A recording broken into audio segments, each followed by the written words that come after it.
Hello, my name is Floyd Funk. I am a Kratom advocate, and I just wanted to make a quick video today just talking about my experience with Kratom and how it saved my life and how it can save the lives of many other people in this country that suffer from chronic pain and also chemical dependency disorder like I do as well. Today is a special day for me. Today I celebrate 11 months of recovery with the help of Kratom. This is a day I had given up hope on a long time ago, to tell you the truth.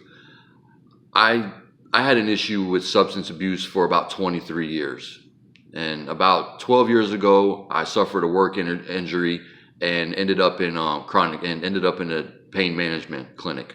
Like I said, I already had substance abuse issues before I ended up in pain management. But through the work injury, I became dependent on opiate painkillers. Just a little bit of a backstory. Substance abuse has been an issue in my family for as long back as I can see, on both sides of my family. My father passed away 8 years ago from opiate overdose. He was on prescription painkillers pretty much my entire life. He had broken his back at work and then got into an accident and broke his back and his neck. So I knew there were dangers involved with opiates. I would like to state that when I did have the work injury, I did try other measures first. I tried acupuncture. I tried going to a chiropractor. I didn't receive any type of relief from the pain I experienced. So my last ditch effort was to go into pain management.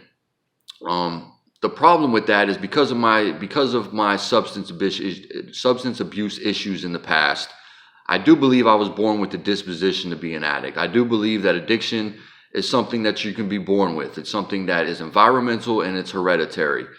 Like I said, I was born in an environment to where drugs were daily use. There's a lot of choice involved in addiction, but for some of us, those choices are hard in the beginning stages. Like I said, I knew I was on dangerous ground when I went to the pain management clinic, but I was in a lot of pain and I needed to experience relief. As soon as I started taking opiates, it released my addiction in a new angle. I had never taken opiates before that, and that first opiate opened Pandora's box. Unfortunately, my life became unmanageable pretty quickly. I couldn't hold down a job. In the beginning, the opiates worked extremely well. That first opiate I took, I experienced the pain relief, but the problem with opiates is you have to keep upping your dose and upping your dose and upping your dose. And eventually, my life fell apart. My life fell apart pretty bad. Unfortunately, there's a stigma that comes with addiction. And the dangerous thing about opiates is they can turn anybody into an addict. What addiction is the obsession and compulsion of the mind. Substance abuse and addiction are two separate entities. Like I was saying, the dangerous thing with opiates is if you take opiates long enough, they can cause you to have an addiction, the obsession and compulsion of the mind. Even without my substance abuse issues, I'm an addict. I have obsession and compulsion issues, And when you bring any kind of narcotic into the mix, my body latches onto that, and that becomes my new obsession and compulsion, and my life becomes unmanageable very quickly. Like I said, after 23 years of addiction, I've had a lot of relapses and a lot of recovery, and I know my body and I know how my system works. Unfortunately, opiates is something I just cannot use for my pain. 11 months ago, my life was beyond unmanageable. I was homeless. I was running the streets. I was addicted to more than just opiates. I was using Flakka, which is a man-made research chemical. It's a synthetic drug. It's very, very, very dangerous. I was also, my addiction had progressed to heroin. I was an IV drug user, and my life was beyond unmanageable. I was about 120 pounds. I hadn't eaten. I hadn't slept in a long time. It was bad. I'd been to a lot of detox facilities. I tried a lot of times to get clean. I've been to rehab twice. I've also tried going to the methadone clinic, and the methadone clinic did not work for me. Unfortunately, in the methadone clinic, they will up your dose and up your dose and up your dose. And like I said, with my addictive past, any kind of substance is dangerous ground for me. Even though it was regulated, even though it was monitored, there was no recovery in a methadone clinic. There was widespread Xanax use in the methadone clinic.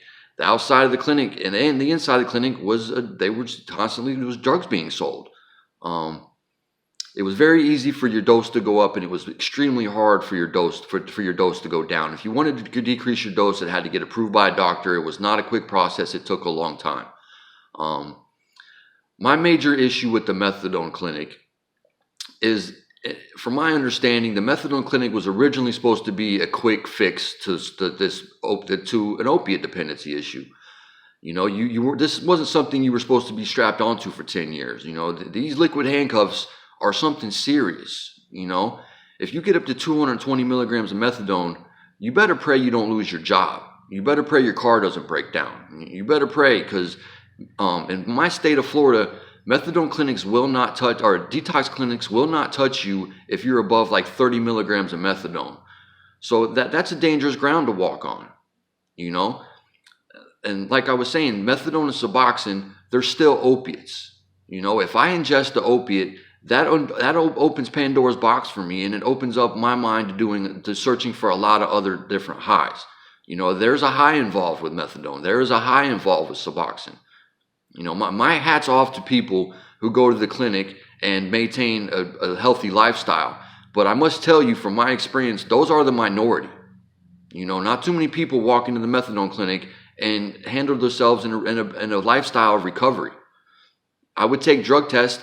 I was still doing heroin. I was still doing flakka. I was still doing cocaine. I was failing drug tests on a regular basis. And it wasn't an issue with the clinic. They just continued to up my dose, which was not a solution to my problem. 11 months ago, I tried Kratom. And at that point, I had given up hope. I had seriously given up hope. I had just learned to accept the fact that I was never going to be able to have a productive life. I was never going to be a productive member of society. My mother had pretty much already written me off that she was going to get the phone call that I was dead. I had destroyed everything I had touched for decades.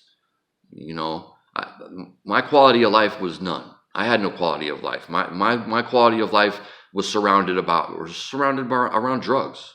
I had mental health issues, which drugs had a lot to do with. I have severe chronic pain issues, which fed my addiction even worse. I have PTSD, which opiates fed that. I was using chemicals to treat my numerous number of issues. I talked about earlier that addiction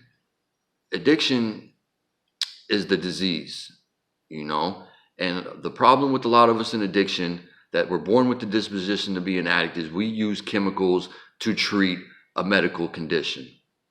And that's not a solution to our problem, So 11 months ago, I ended up doing a cold turkey detox. I detoxed for 7 days, worst 7 days of my life. 7 days, I contacted my mother. My mother allowed me to come back home, and that was a blessing. I kind of look at me getting clean this time like a perfect storm. There was a chain of events that had to happen for me to be able to get clean the way I did today.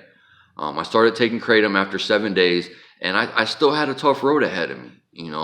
I think most of it was more along the lines of flakka. I had detoxed a lot of times cold turkey from heroin, and the worst of it was like 3 to 7 days. The problem I had in early recovery, it wasn't the getting clean, it was the staying clean. After over a decade of opiate dependency, the opiates, they imprinted on my brain. My 2 separate times in rehab, I had 7 months of recovery both times, and I was on pins and needles the whole time, and I wanted to use. Dealing with the chronic pain issues, dealing with the cravings to use opiates was hard, and that's why I ended up relapsing. I worked a program. I was in 12-step meetings.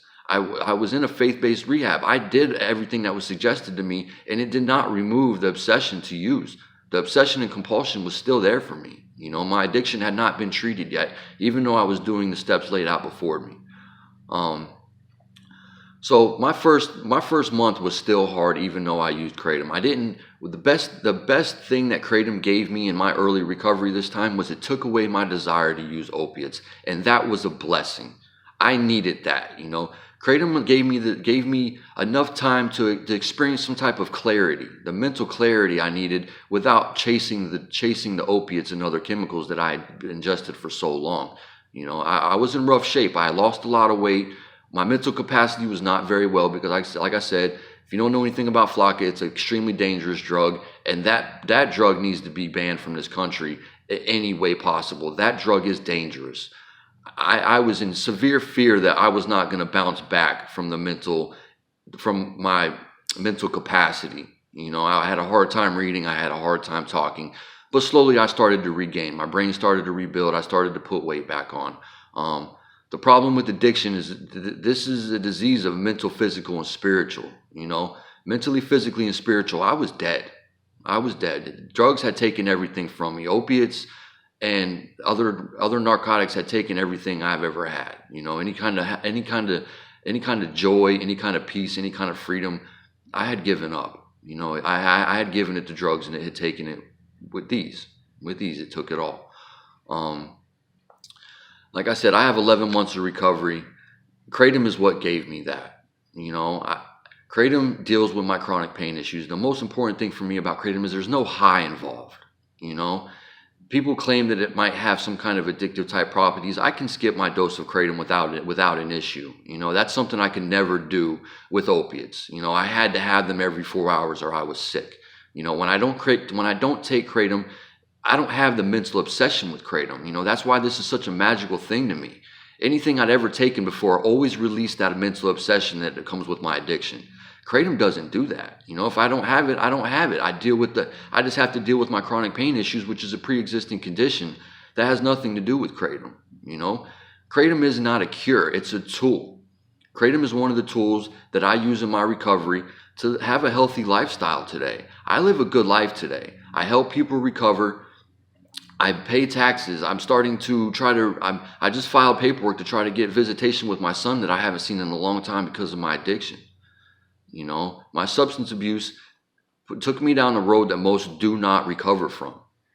You know, you can look on my Facebook profile, and I have before and after photos of what my life was like and what my life is like now. I have a lot of videos that I would encourage anybody to watch of me and other people recovering with the use of Kratom.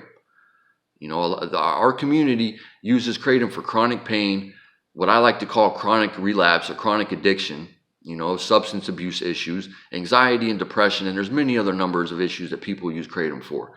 It helps me with my PTSD. You know, Kratom has given me a life I never thought imaginable. You know, and I'm terrified of what's going to happen if this plant becomes illegal.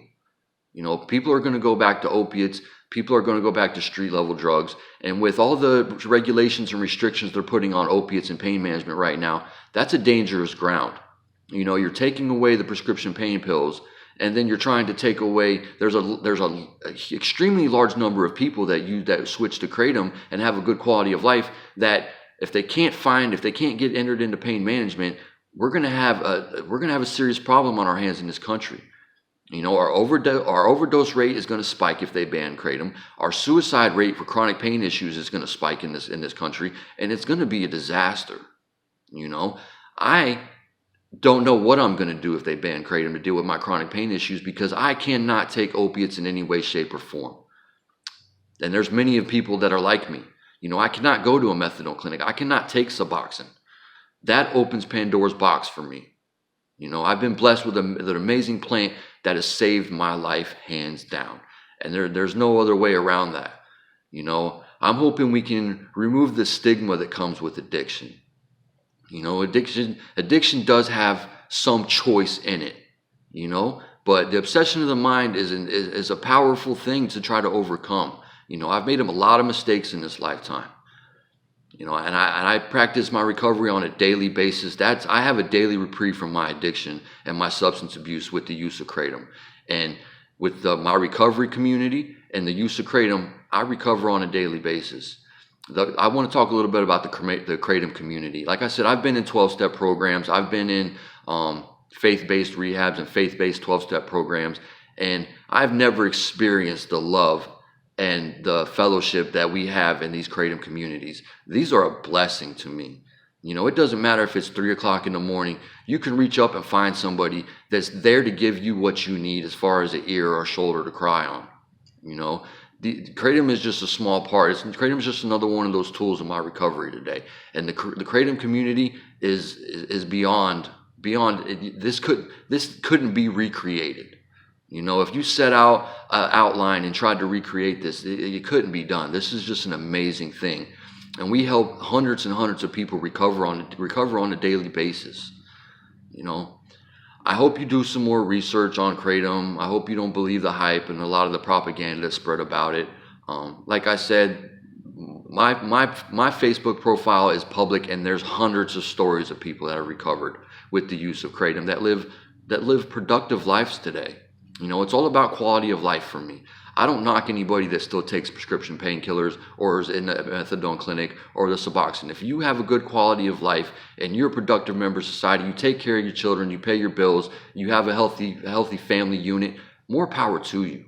You know, but there's thousands of us that did not work, and we found it in Kratom. You know, please do not take our plan away. It is going to be a disaster. It is going to be a disaster if they ban Kratom and people are going to die. Unfortunately, I don't think any more people need to die from this opiate epidemic in this country. It has plagued us for a long time. It took my father from me. You know, today's my 11 months, but it's also Father's Day. And it's a sad day for me. It's a sad day. I miss my dad. You know, I miss my dad a lot. All right, that's about all. I don't want to take up too much of everybody's time. I know people live busy lives, and hopefully you were able to find some kind of good information that came from this video. Please do some research. Look into me. Email me. Message me. My email is floydfonck@gmail.com. My last name is Fonck, Fonck. Thank you for your time, and I hope you have an amazing day.